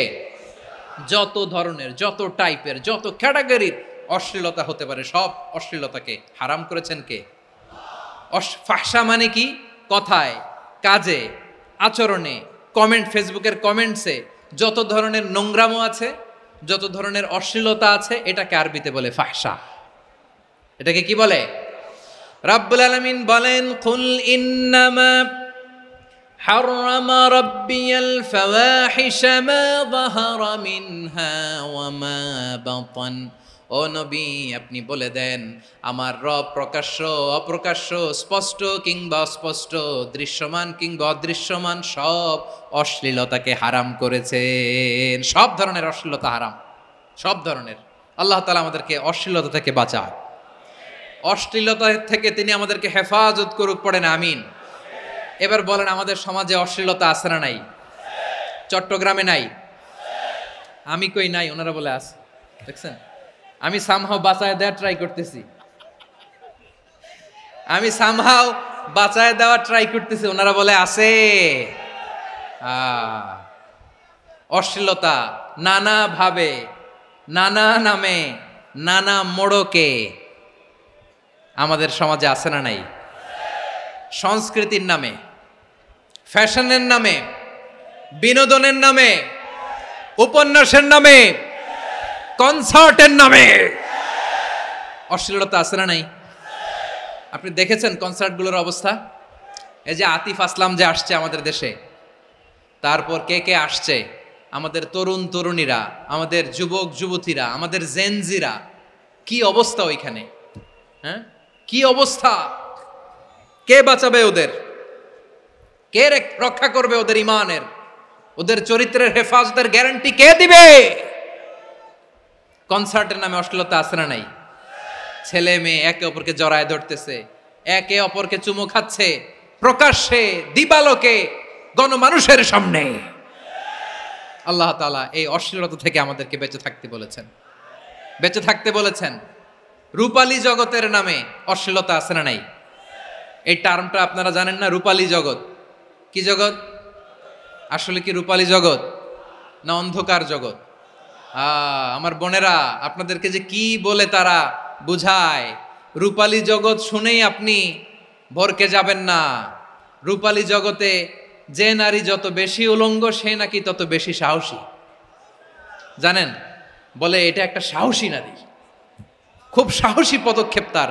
যত বেশি শরীর থেকে কাপড় নামাতে পারবে, যত বেশি বস্ত্রহীন হয়ে নিজেকে প্রেজেন্ট করতে পারবে, সে নাকি তত বেশি সাহসী। আমার চট্টলার ভাইয়েরা, শয়তানের প্রথমে এজেন্ডা ছিল বনি আদমকে বস্ত্রহীন করা। সে আদম এবং হাওয়া আলাইহিস সালামকে নিষিদ্ধ গাছের ফল খাইয়ে তাদেরকে বস্ত্রহীন করেছে। এই জামিনেও সে আমাদেরকে বস্ত্রহীন করতে চাইবে। এই রূপালী জগতের নামে তারা এটা করে। আমার প্রিয় বোনেরা, আপনি জানেন না আপনার দাম কত। ওরা আপনাদেরকে বিজ্ঞাপনের সস্তা পণ্য বানাতে চায়। ওরা আপনাদেরকে ওদের ভোগের লিপসার টুলস বানাতে চায়। ওরা আপনাদেরকে দিয়ে ওদের খায়েশ পূরণ করতে চায়। এটা আপনাদের জন্য মোটেও ডিগনিটি নয়, এটা আপনাদের জন্য সম্মান নয়। আপনার সম্মান শালীনতায়, আপনার সম্মান হেজাবে, আপনার সম্মান ভদ্রতায়, আপনার সম্মান আপনার ডিসেন্ট পোশাকে। পোশাক বলে দেয় এই নারীটা ভদ্র না অভদ্র। পোশাক বলে দেয় এই মেয়েটা কোন ঘরের মেয়ে। আওয়াজ করে বলেন ঠিক কিনা? আপনি জানেন না, আপনারা এই সস্তা পণ্য বানায়, ভোগের পণ্য, বিলবোর্ডে আপনাকে উলঙ্গ করে উপস্থাপন করে। এই অশ্লীলতার সাথে ইসলামের কোনো সম্পর্ক। এজন্য আল্লাহ বলেন, আমি অশ্লীলতাকে হারাম করেছি। অশ্লীলতাকে হারাম করার প্রথম কারণ হলো এর মাধ্যমে মানবতাকে অপমানিত করা হয়। কারণ মানুষের সম্মান মানুষের পোশাকে। মানুষ যখন পোশাকহীন হয়ে যায়, বস্ত্রহীন হয়ে যায়, তার সম্মান কমে যায়, ঠিক কিনা? অশ্লীলতাকে হারাম করার প্রথম কারণ হচ্ছে মানুষ মানুষকে অপমান করে। একটা নারী, সে তো সম্মানিত, নারী যে কত সম্মানিত নারীরা এটা বুঝেই নাই। বিশ্বনবী বলেন, আর দুনিয়া কুল্লুহা মাতা ওয়া খায়রু মাতা'আদ দুনিয়া আল মারআতুস সালিহা। আমার বোনেরা, 5টা প্যান্ডেলে আপনারা এলইডিতে আমার আলোচনা শুনছেন, আমি জানি। আপনাদের এই গর্ভ যে কত দামি আপনি জানেন না। আপনার পেট থেকেই আসবে আগামী দিনের সালাহুদ্দিন আল আইয়ুবী। আপনার পেট থেকেই আসবে অনাগত দিনের ইমাম মাহদী আল মুনতাজার। আপনার পেট থেকেই আসবে অনাগত দিনের ফয়সাল, ওয়াসিম, মুগ্ধ, আবু সাইদের মতো বীর যোদ্ধা।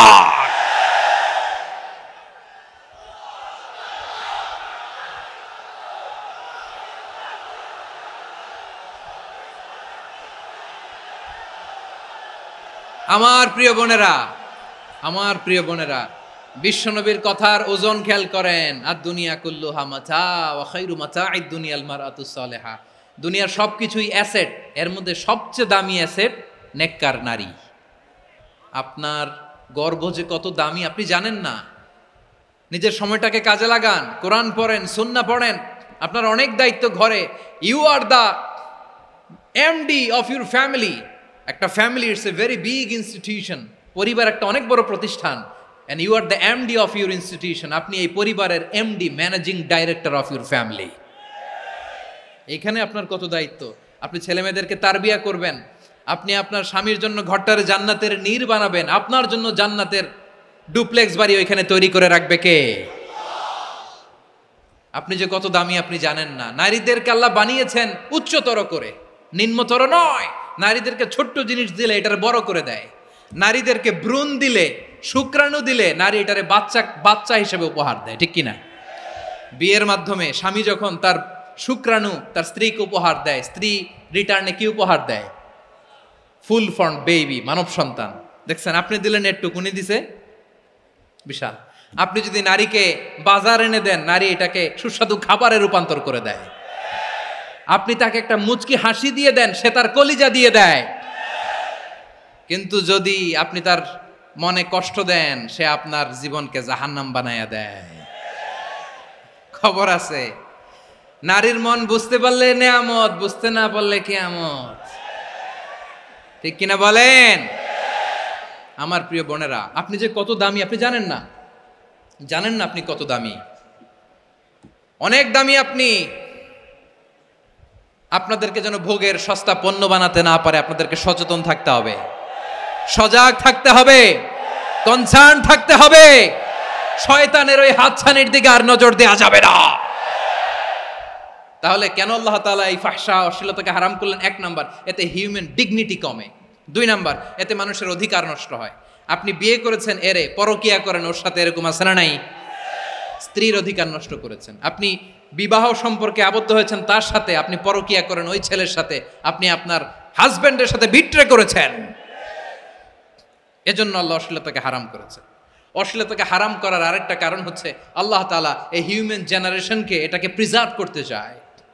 হিফজুন নাসল, এটা মাকাসিদুশ শরিয়ার অনেক গুরুত্বপূর্ণ একটা মাকাসিদ, অনেক গুরুত্বপূর্ণ। আপনার নাসল, আপনার জেনারেশনকে সংরক্ষণ করা। এই যে আসতেছে ফেব্রুয়ারি, কত ফেব্রুয়ারি জানো? এটা কি বিশ্ব ভালোবাসা দিবস? হ্যাঁ, কি দিবস? এই বিশ্ব ভালোবাসা দিবসের সাথে মুসলমানদের কোনো সম্পর্ক নাই। আমার প্রিয় ভাইরা, এই যে আপনি অবৈধ সম্পর্কে জড়ালেন, কেন আল্লাহ অশ্লীলতাকে হারাম করেছে দেখেন। বলতেছিলাম যে এটা আপনার নাসল, আপনার জেনারেশন, আপনার লিনিয়েজ, আপনার বংশকে প্রিজার্ভ করা। কে কার বাবা, কে কার মা, বাবা মা জানা, প্রজন্মকে প্রিজার্ভ করা, এটা ইসলাম ওয়াজিব করে দিয়েছে।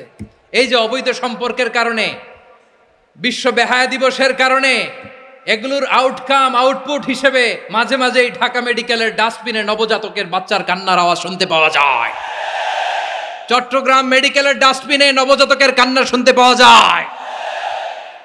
বীর চট্টলার মুসলমানেরা বুঝতে পারলে আওয়াজ করে বলেন, এই যে চট্টগ্রাম মেডিকেলে যে নবজাতকটা পাওয়া গেল, ওর বাবাকে আমাকে বলেন, ওর বাবাকে, ওর মাকে, ও কোন ফ্যামিলির সন্তান কেউ জানে? আপনি হিউম্যান ডিগনিটিকে অপমান করেছেন না? আপনি তার ভবিষ্যৎকে অন্ধকার করেছেন না? আপনি তার লিনিয়েজকে প্রশ্নবিদ্ধ করে দিয়েছেন না? এই জন্য আল্লাহ তাআলা অশ্লীলতাকে আমাদের জন্য হারাম করে দিয়েছেন। পড়েন সুবহানাল্লাহ। এই জন্য রাব্বুল আলামিন বলেন, কুল ইন্নামা হারামা রাব্বিয়াল ফাওয়াহিশা মা যাহারা মিনহা ওয়া মা বাতান। প্রকাশ্য অপ্রকাশ্য সব অশ্লীলতাকে হারাম ঘোষণা করে দিয়েছে কে? আবার দুনিয়ার বুকে যারা অশ্লীলতার প্রসার করে তাদের জন্য শাস্তি মজুদ রেখেছে কে? রব্বুল আলামিন বলেন, ইন্নাল্লাযীনা ইউহিব্বুনা আন তাশিআল ফাহিশাতু ফিল্লাযীনা আমানু লাহুম আযাবুন আলীমুন ফিদ দুনিয়া ওয়াল আখিরাতি ওয়াল্লাহু ইয়ালামু ওয়া আনতুম লা তা'লামুন। নিশ্চয়ই যারা বিশ্বাসীদের মাঝে অশ্লীলতার প্রচার প্রসার করতে চায় তাদের জন্য আমি মর্মন্তুদ শাস্তি প্রস্তুত করে রেখেছি, দুনিয়াতেও রেখেছি, আখিরাতেও রেখেছি। ঘোষণাটা কার? যারা এই নাটকের নামে, সিনেমার নামে, রূপালী জগতের নামে, মুভির নামে, ওটিটি প্ল্যাটফর্মের নামে আমার সমাজে অশ্লীলতা ছড়াতে চায় তাদের জন্য কঠিন মর্মন্তুদ শাস্তি মজুদ রেখে দিয়েছে কে? ও আমার বোনেরা, এখনো আপনি জাগবেন না? এখনো আপনার চিন্তার দুয়ারে এখনো নাড়া পড়ে নাই? ওরা আপনাকে উলঙ্গ বানাতে চায়, ওরা আপনাকে আইটেম গার্ল বানাতে চায়। এজন্য ইসলাম অশ্লীলতাকে হারাম করেছে। ক্লোজ আপ ওয়ান, কাছে আসার গল্প। আল্লাহ বলেন, ওয়ালা তাকরাবুজ জিনা, কাছেও এসো না, জিনা থেকে যোজন যোজন কিলো দূরে থাকো। ওরা বলে কাছে আসার গল্প। আমার বীর চট্টলার ভাইয়েরা, কাছে আসতে হলে আমরা কোরআনের কাছে আসব, কাছে আসতে হলে নবীর কাছে আসব, কাছে আসার গল্প হবে আমার রবের কাছে আসার গল্প। চিল্লায় বলো ঠিক কিনা?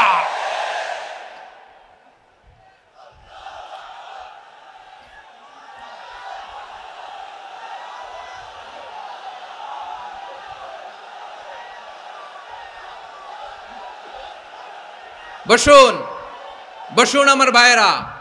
তাহলে অশ্লীলতার সাথে আমাদের কোনো সম্পর্ক? সবাই বলতে পারেননি, আওয়াজ করে বলুন, অশ্লীলতার সাথে আমাদের কোনো সম্পর্ক? আমরা এই সমস্ত ক্লোজ আপ ওয়ান, কাছে আসার গল্পের প্রোগ্রামে যাব? আমরা কোন ধরনের অশ্লীল কন্টেন্ট সোশ্যাল মিডিয়ায়, টিভিতে দেখব? কি যুগ যে আমরা কাটাচ্ছি আপনি কল্পনা করতে পারবেন না। পর্ন ইন্ডাস্ট্রি, নারী পুরুষের বস্ত্রহীন যুগল দৃশ্য, এটাকে দিয়ে ওরা কোটি ডলারের ইন্ডাস্ট্রি বানিয়েছে। পুরো মানব ইতিহাসে এরকম জঘন্য সময় মানব ইতিহাস পার করে নাই। পর্ন এটা ইন্ডাস্ট্রি হয়ে গেছে। আমাদের এই যুবকগুলো, জেনজিগুলো, ওদের চরিত্র বাঁচাবে কি করে? কেমন করে হেফাজত করবে ওদের এই মূল্যবান চরিত্র? আমার প্রিয় ভাইরা, এই অশ্লীলতার দ্য লেটেস্ট ভার্সন হচ্ছে LGBTQ, শরীফ থেকে শরীফা। শুনছেন আপনারা? দেখতে পুরুষ, আসলেই পুরুষ, সুস্থ একজন পুরুষ, 4 সন্তানের বাবা, বলে আমি মনে মনে নারী। দেখতে নারী, সুস্থ নারী, আসলেই সে দিব্যি একজন নারী, বলে আমি মনে মনে পুরুষ। সবচেয়ে ভয়ঙ্কর অশ্লীলতার সবচাইতে লেটেস্ট ভার্সন হচ্ছে এই ট্রান্সজেন্ডারিজম। সুস্থ পুরুষ তার বায়োলজিক্যাল গ্রোথকে হরমোন দিয়ে স্টপ করে দিয়ে সে সার্জারি করে নারী হতে চায়, সুস্থ নারী পুরুষ হতে চায়। পুরুষ পুরুষের প্রতি সেক্সুয়ালি আকর্ষণ বোধ করে। এটা লূত আলাইহিস সালামের কওমের মধ্যে ছিল। এটাকেও আল্লাহ কোরআনে ফাহিশা বলেছেন। ওয়ালুতান ইয ক্বালা লিকাওমিহি আতাতুনাল ফাহিশাতা মা সাবাকাকুম বিহা মিন আহাদিম মিনাল আলামিন। লূত আলাইহিস সালাম বললেন, তোমরা কি এমন এক অশ্লীল কার্যক্রমে ডুব দিলে নাকি যেটা গোটা বিশ্বের কেউ কখনো করে নাই? তোমরাই প্রথম করেছো। পড়েন নাউযুবিল্লাহ। এই পশ্চিমের এই রোগ আমার দেশে যেন আসতে না পারে, আমাদের সজাগ থাকতে হবে। প্রিয় ভাইরা, চিল্লায় বলেন ঠিক কিনা? পশ্চিমের অবস্থা ভয়ঙ্কর। পাশ্চাত্যে, আমি যুক্তরাষ্ট্রে ছিলাম অনেকদিন, কয়েক মাস, বিভিন্ন স্টেটে ঘুরেছি।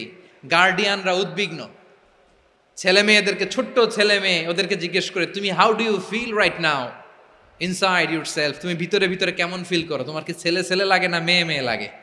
আচ্ছা বলেন, এই ছোট্ট বাচ্চাটা ওকে এগুলো জেন্ডার অ্যাসাইনমেন্ট বলতে এগুলো কিছু বুঝে?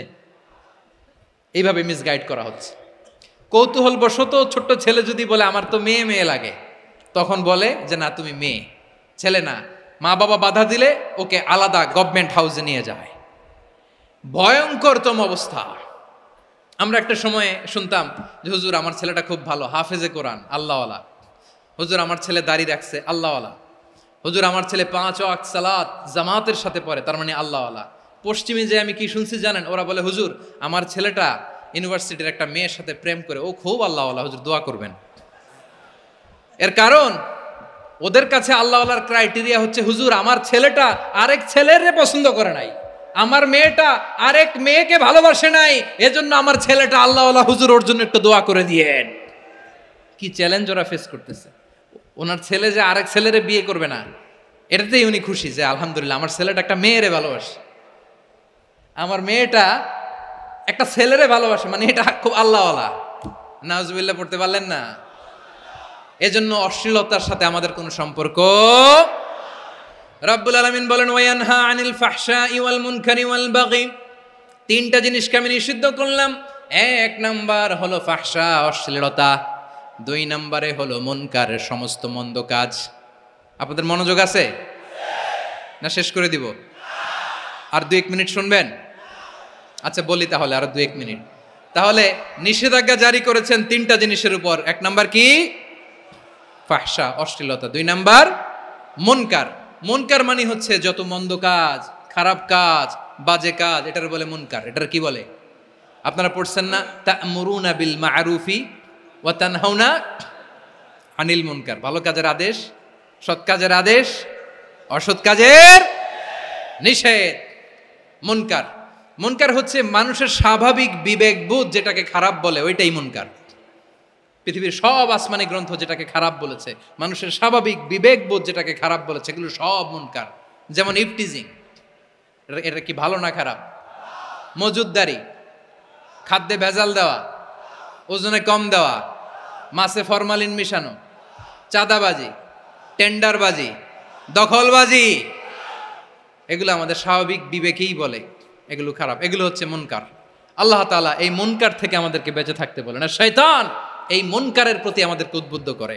আল্লাহ তাআলা বললেন ইয়া আইয়ুহাল্লাযীনা আমানু লা তাত্তাবিউ খুতুওয়াতিশ শাইতান ফাইন ওয়া মান ইয়াত্তাবি' খুতুওয়াতিশ শাইতানি ফাইন্নাহু ইয়া'মুরু বিল ফাহশাই ওয়াল মুনকার। আল্লাহ বললেন ও আমার গোলামেরা শোনো শোনো, ও আমার বিশ্বাসী বান্দারা খবরদার, তোমরা কশিনকালেও শয়তানের পদাঙ্ক অনুসরণ করবে না, কারণ শয়তান তোমাদেরকে অশ্লীলতা এবং মন্দ কাজের দিকে উদ্বুদ্ধ করে। আমাদের কাজ হচ্ছে শয়তান আমাদেরকে যেদিকে নিতে চায় আমরা তার উল্টা দিকে যাব, ঠিক কিনা বলে? শয়তান এই মন্দ কাজকে আমাদের কাছে বিউটিফাই করে, চাকচিক্যময় করে আমাদের সামনে উপস্থাপন করে। এজন্য আল্লাহ বলেন মুনকারকে থামাতে হবে, মুনকার প্রতিরোধ করতে হবে। মুনকার প্রতিরোধের দায়িত্ব শুধু আমাদের নাকি? শুধু আপনার খতিব সাহেবের, ইমাম সাহেবের, নাকি মুসলিম উম্মার সবার? আওয়াজ করে বলুন, মুনকার অসৎ কাজ প্রতিরোধের দায়িত্ব কার? রাব্বুল আলামিন বলেন কুনতুম খায়রা উম্মাতিন উখরিজাত লিন-নাসি তা'মুরুনা বিল মা'রুফি ওয়া তানহাউনা আনিল মুনকার। তোমাদেরকে শ্রেষ্ঠ জাতি করে জমিনের মধ্যে আবির্ভূত করা হয়েছে, যাতে করে তোমরা জমিনের ভেতরে সৎ কাজের আদেশ করতে পারো আর অসৎ কাজের নিষেধ করতে পারো। উম্মাহ কুনতুম খায়রা, তাহলে গোটা উম্মার দায়িত্ব, এটা বুঝতে পারছেন তো? আচ্ছা আরো নিচে আসেন। এরপরে আল্লাহ বললেন শুধু উম্মাহ না, এই জমিনের রাজত্ব আমি যাদের হাতে দেই, এই জমিনের মালিক আমি যাদেরকে বানিয়ে দেই, যাদেরকে আমি সরকারের দায়িত্ব দেই, তাদেরকেও মুনকার প্রতিরোধের দায়িত্ব দিয়েছে কে? আল্লাহ বলেন যারা ক্ষমতার মসনদে বসেছে তাদেরকে 4 দফা কর্মসূচি আমি আল্লাহ দিলাম। আওয়াজ করে বলেন কয় দফা? আল্লাহ বলেন আল্লাযীনা ইম্মাক্কান্নাহুম ফিল আরদি আকামুস সালাতা ওয়া আতাউয যাকাতা ওয়া আমারু বিল মা'রুফি ওয়া নাহাউ আনিল মুনকার ওয়ালিল্লাহি আকিবাতুল উমুর। যারা এই জমিনের উত্তরাধিকার হয়েছ তারা 4 দফা কর্মসূচি নিয়ে সামনে আগাবা। সালাত কায়েম করবা, যাকাত আদায় করবা, সৎ কাজের আদেশ দিবা, অসৎ কাজ থেকে মুনকার প্রতিরোধ করবা। আদেশটা কার? আমার প্রিয় চট্টলার ভাইরা, পুরো উম্মার দায়িত্ব মুনকার প্রতিরোধ করা, সরকার প্রধানের দায়িত্ব মুনকার প্রতিরোধ করা। এরপর আল্লাহ বলেন প্রতিটা ফ্যামিলির যিনি প্রধান সিইও বাবা, প্রত্যেক বাবারও দায়িত্ব এই মুনকার প্রতিরোধ করা। আওয়াজ করে বলেন ঠিক কিনা? যেমনটি সাইয়েদনা লুকমান আলাইহিস সালাম ওনার কলিজার টুকরা সন্তানকে আদেশ করেছেন, ইয়া বুনাইয়া আকিমিস সালাতা ওয়া'মুর বিল মা'রুফি ওয়ানহা আনিল মুনকার। পড়েন সুবহানাল্লাহ। বাবা ছেলেকে সবক দিচ্ছে। কে সবক দিচ্ছে? কাকে? লুকমান আলাইহিস সালাম ছেলেকে বলতেছে, ওরে আমার কলিজার টুকরা সন্তান, ওরে আমার বাছা, নামাজ কায়েম করবা, সৎ কাজের আদেশ দিবা, আর মুনকার প্রতিরোধ করবা, অসৎ কাজ, সমাজ থেকে খারাপ কাজকে ঝেঁটে বিদায় করে দিবা। তাহলে দেখেন আমি স্টেপ বাই স্টেপ নামলাম। পুরা উম্মার দায়িত্ব, জমিনের উত্তরাধিকারী আল্লাহ যাদেরকে বানিয়েছেন সরকার, তাদের দায়িত্ব, প্রতিটি ফ্যামিলির প্রধানের দায়িত্ব। এরপরে বিশ্বনবী বলেন সচেতন প্রতিটি মুসলিমের দায়িত্ব সমাজ থেকে মুনকারকে উৎখাত করা। বিশ্বনবী বলেছেন, মান রাআ মিনকুম মুনকারান ফালিয়ুগাইয়িরহু বিয়াদিহি ফাইন লাম ইয়াস্তাতি ফাবিলিসানিহি ওয়া ইন লাম ইয়াস্তাতি ফাবিকলবিহি ওয়া যালিকা আযআফুল ঈমান। সমাজে যে মুনকার দেখবে, খারাপ কাজ দেখবে, সে যেন হাত দিয়ে সেটাকে থামায়। কি দিয়ে? আপনাদের তো হাত নাই না? হাত আছে, হাত আছে। ওরা যেই হাত দিয়ে অন্যায় করে ওইটা প্রতিরোধের জন্য আমাদেরও হাত আছে না নাই? ওরা ওদের যেই হাত দিয়ে টেন্ডারবাজি করে, চাঁদাবাজি করে, ইফটিজিং করে, দখলবাজি করে, যেই হাত দিয়ে, ওই মুনকার থামায় দেওয়ার জন্য আল্লাহর দেয়া আমাদেরও 2টি হাত আছে না নাই? আমাদেরও হাত আছে। থামাইতে হবে, থামাইতে হবে, হিম্মত করতে হবে। আমার প্রিয় ভাইরা, না থামালে আমরাই ডুববো শেষমেশ। আমাদের বাঁচার জন্য হইলেও থামাইতে হবে। রব্বুল আলামিন বলেন, ওয়াত্তাকু ফিতনাতাল লা তুসিবান্নাল্লাযীনা যালামু মিনকুম খাসসা। ও আমার গোলামেরা, ওই আযাবকে ভয় করো যে আযাব যখন আমি জমিনের বুকে পাঠাই শুধু জালেমদেরকেই মারি না, আলেমদেরকেও মারি। আযাব যখন আসে তখন শুধু জালিমই মরে না, আলেমও মরে। জানেন, মুসা আলাইহিস সালামের পায়ে একবার একটা লাল পোকা কামড় দিয়েছে, লাল পিঁপড়া। লাল পিঁপড়া কামড় দিলে খুব আরাম লাগে না? কি লাগে? হ্যাঁ, জ্বলে না? লাল একটা পিঁপড়া কামড় দিছে, তো উনি রেগে মেগে পাশি দেখে লাল পিঁপড়ার বাসা, পা দিয়ে ডলে মুছে সবগুলো পিঁপড়া মেরে ফেলছে। এই ঘটনাটা আল্লাহ ঘটিয়েছেন এজন্য। মুসা আলাইহিস সালাম ছিলেন কালিমুল্লাহ, সরাসরি আল্লাহর সাথে কথা বলতেন। তিনি আল্লাহকে জিজ্ঞেস করেছিলেন, আল্লাহ তুমি যখন কোনো জনপদে আযাব পাঠাও, শাস্তি দাও, ওখানকার শুধু জালেমরাই তো মরে না, ভালো মানুষগুলাও মরে, তো আযাব দিবা মুশরিকদের উপর দিবা, অবাধ্যদের উপর দিবা, ভালো মানুষগুলারে মারো কেন? আল্লাহ বললেন, মুসা তোমার যে কামড় দিছিল পায়ের মধ্যে পিঁপড়া, কয়টা পিঁপড়া? জোরে বলেন। একটা পিঁপড়া, তো সবগুলারে মারলা কেন? রেগে মেগে পুরো পিঁপড়ার বাসা ভেঙে মেসাকার করলা কেন? এই মুসা, আমি যখন অ্যাকশনে যাই, আমি যখন শাস্তি দেই, তখন এত বাস বিচার করা হয় না, বাস বিচার করা যায় না। যখন অ্যাকশনে যাওয়া হয় ওইটা ডাইরেক্ট অ্যাকশন হয়ে যায়। চিল্লায় বলো ঠিক কিনা?